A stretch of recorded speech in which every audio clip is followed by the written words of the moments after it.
Hi guys, welcome to my YouTube channel.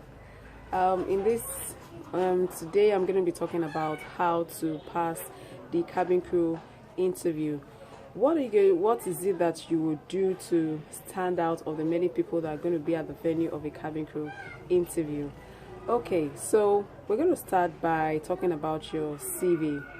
I will strongly advise that you get a professional to write your CV for you, because a professional understands what a recruiter is looking out for. And for airlines, most times what they look out for, even if you don't have an airline experience, most times what they look out for is customer service. So if you have a customer service experience, if you've done an internship that has to do with customer care, those are the valid work experience you should put in your CV. And your CV should not be more than 1 page. There's no recruiter that has time to be reading a CV that is up to 3 pages. So make sure that your CV is not more than 1 page. Alright, so if you've scaled to the stage whereby you're invited for an interview, what are the things that you will do? Now, first and foremost, you have to look the part. Yeah, it's very important that you look the part. As you see me, I am looking the part of a person going for an interview. So you need to look the part. I'm going to do a hair and makeup tutorial on cabin crew hair and makeup, so watch out for that. But you need to look the part. Your hair needs to be neatly tied back into a bun or a donut. It's very, very important. Do not wear dangling earrings. It's advisable to wear studded earrings. Please take note, because all these things, the recruiters look at it. As you're looking at me, you can see that I applied false eyelashes. Please do not apply false eyelashes. That's why I said I'm going to do a hair and makeup tutorial on how you should look to your interview. Now, another thing you should do if you're going for an interview is to know more about the airline that you're applying for. Go to Google, go to their website, and get to know when they started, who is their CEO, how many fleets of aircrafts that they have, and how many destinations they are currently going to. Yes, it's important, because in most times these questions always come at the final one-on-one interview day, because that was what they also asked me at my final interview. They asked me what I knew about the number of aircrafts they have, their destination, the number, if I had an idea of the number of their fleet, the name of their CEO.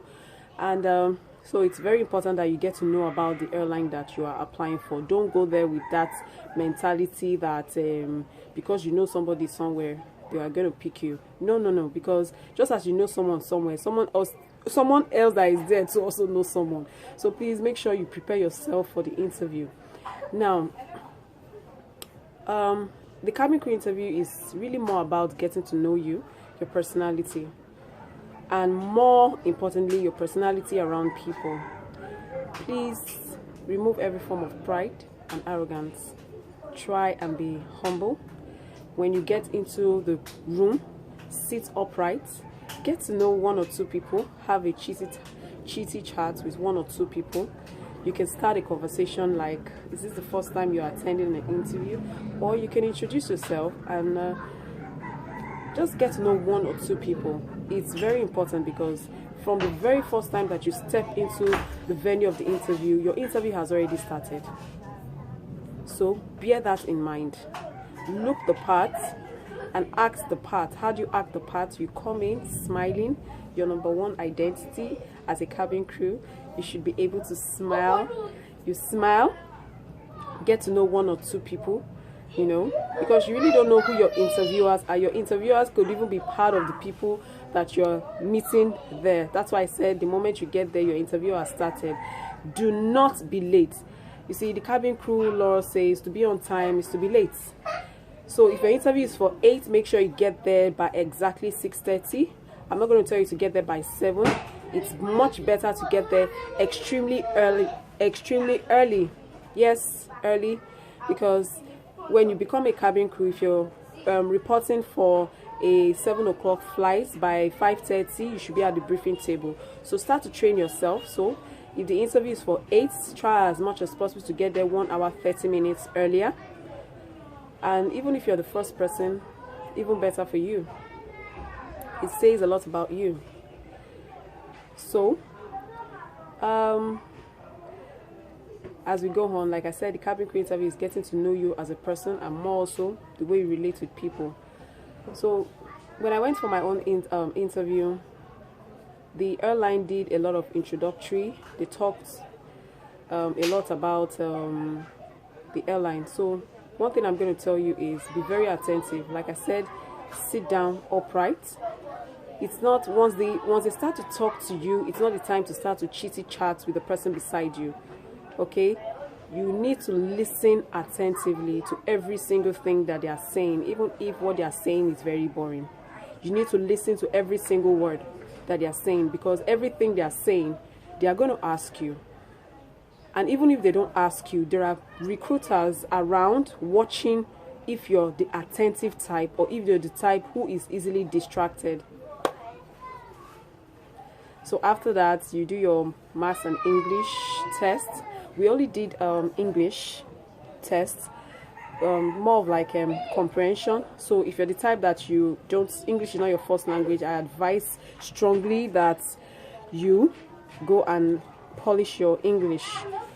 After the English test, we did a group interview. In that group interview, they told us that they grouped us into 3-3. I know for Emirates, Qatar, Etihad, they'll give you a topic to discuss on, which they also did. They gave us a topic to discuss on, and we're able to come together to a particular goal. And so when it was time for us, everyone on my team actually was picked for the next stage, because we all worked together. You could see the teamwork, because even before that day of that interview, I had done my own homework. That is why I if you know you're going to go for an interview, prepare yourself. That's why I recommend you buy my book, ebook, Life of a Flight Attendant. I also talk about the cabin crew interview. So we did a group interview, and everyone on my team passed on to the next stage because of the teamwork. Now, when they give you a group interview, it's not the time to show that you're better than the other person, because if you try to talk down at your teammate, it says negatively about your personality. So be very careful. Make sure whatever you do with your teammate has to do with love, has to do with working together to achieve a particular goal. Because in fact, that group interview, out of all the stages of interview, is actually one of the most important. At some point, your true character will reveal itself at that group interview. So at the final, I also had to defend my CV. Like on my CV, I proved that I did a 1-year internship. So they will ask you, that's why I talk about your past employers. They asked me a lot about the working environment, a lot about what I learned and what I gained working there.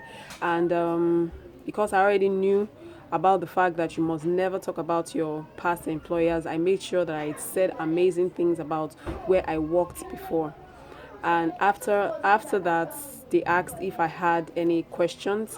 I made sure I prepared a question, but I did not ask any question that has to do with salary, and I did not ask any questions that had to do with the benefits of being a cabin crew.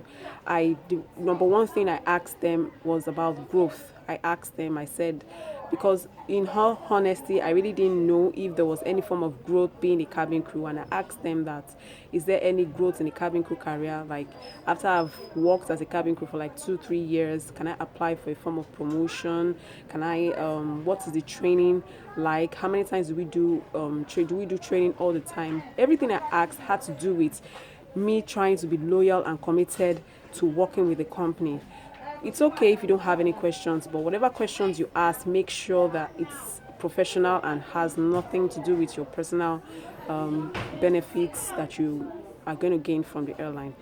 So I'm sure you've gained something in this, and I hope you would take note of everything I talked about. What are the things let's do a recap. I first of all strongly advise that you get a professional to write your CV for you. It's important that you get a professional to write your CV for you. Secondly, I talked about looking the parts. Yes, you need to look the parts. Your makeup has to be in place.